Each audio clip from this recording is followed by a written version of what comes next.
Michigan. He grew up here. He does the thing every time. Hopefully he gets this $100. From the north side on Shiawassee Street. Born at St. Lawrence Hospital. It's my man. Justin Potts, y'all. Show some love for Justin.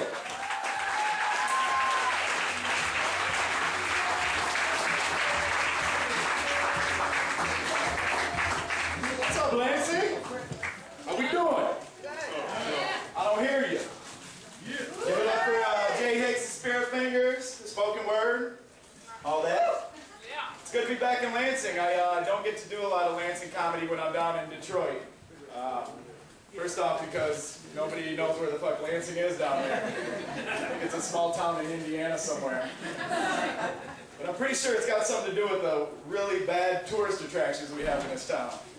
And I was thinking to myself, maybe we need to promote ourselves, you know, here at Lansing, but what would a Pure Michigan commercial about Lansing sound like? It'd be like, are you tired of the 5-day business grind? Come on down to Lansing, where you can get lost in an endless stream of one-way streets on the Capitol Loop. Come down to the fish ladder, where the fish are never jumping. Swing by Potter Park, where you can see our world-class guinea pig exhibit. Or, at the end of the day, cast a line in the muddy, murky waters of the Grand River and score that prize carp you always wanted. Lansing, it's Pure Michigan. Don't forget to give the bum at QD on Saginaw $1 before you leave. But we live in crazy times right now, guys. I mean, can I get a hell yeah on that? It's crazy. Hell yeah. But, yeah, I mean, for instance, there's like growth hormones in food right now. It's like messing with our kids, you know? My nephew was born with D cups and bad credit. My friend's 5-year-old daughter is going through menopause right now. She, like, you know, she had to come home from school with hot flashes last week. Yeah, now they have to pack her lunch with reading glasses and a life alert. I've never seen a kid so happy for nap time. You know, shit's crazy. I mean, shit's bad. You know, we got the recession, corporate greed, the Hills were canceled. Bad year. But it's a good time to be alive for a lot of things. Like, for instance, it's a good time to be alive if you're average. You know, about 50 years ago, in order to be rich and famous, you had to do something significant, like, you know, invent electricity or be a classically trained actor. Now you can invent the shake weight. Or, you know, huff too much keyboard cleaner and you get on TV, right? Speaking of the shake weight, I have a product improvement. I think they should combine the shake weight and a water bottle. That is a commercial I would definitely watch. Put the sound off. But it's also a good time right now to be old. You know, it's not like back in the day where your grandpa turns 65, he gets a pantsuit, starts watching, you know, Perry Mason and doing crosswords. You know, nowadays they have medical marijuana, Viagra, yeah, we got some card holders in there. You know, they always say the same thing. I'm gonna get like 5 patients. You know, it's gonna be a huge business.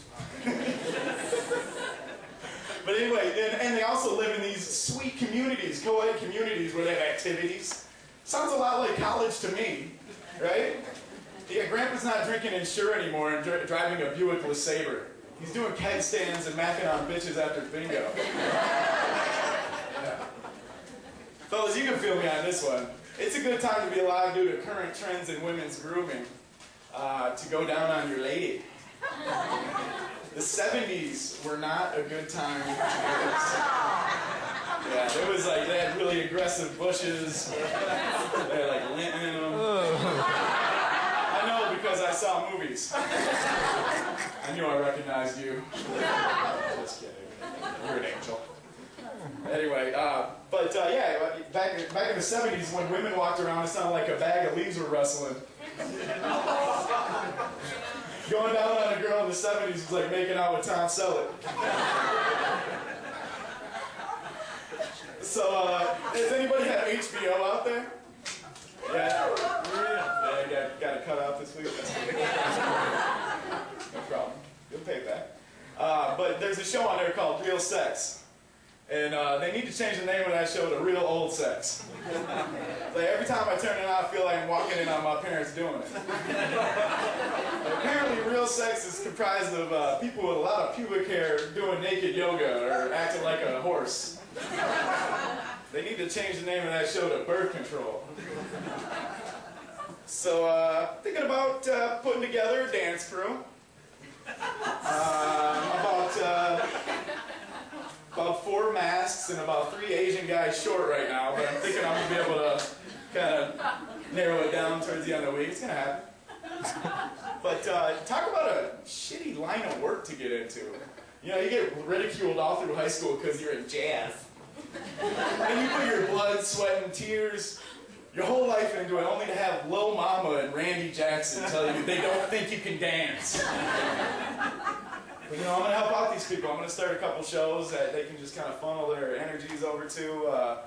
First working title is So You Think You Can Flip Burgers. Second one is So You Think You're Straight. But so I'm getting to the age right now where I'm getting a little old for the dance club. I feel old going there, you know? Yeah, I feel like the creeper there.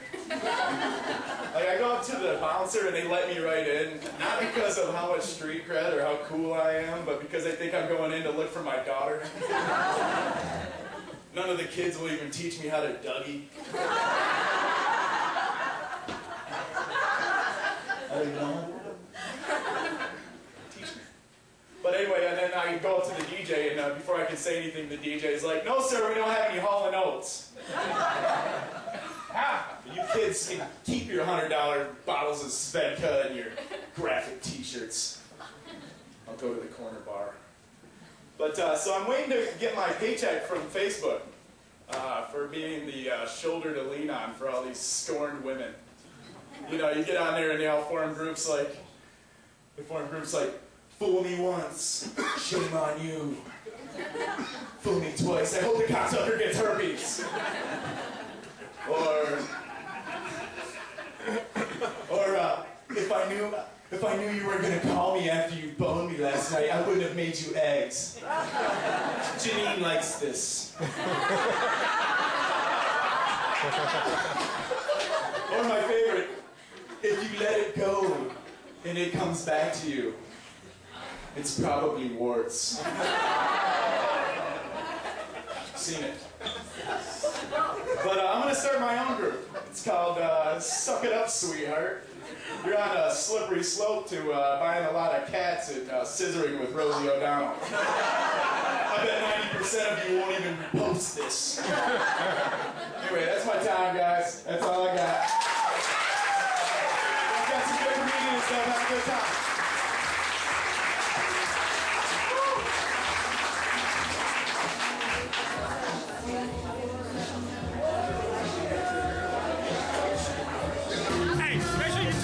September 25th, same spot, the Creole Gallery, 7 p.m. Bspot, doing it again, up and coming with comedy. If you are there and you want to be part of this show, please contact us on Facebook. Bspot, B-S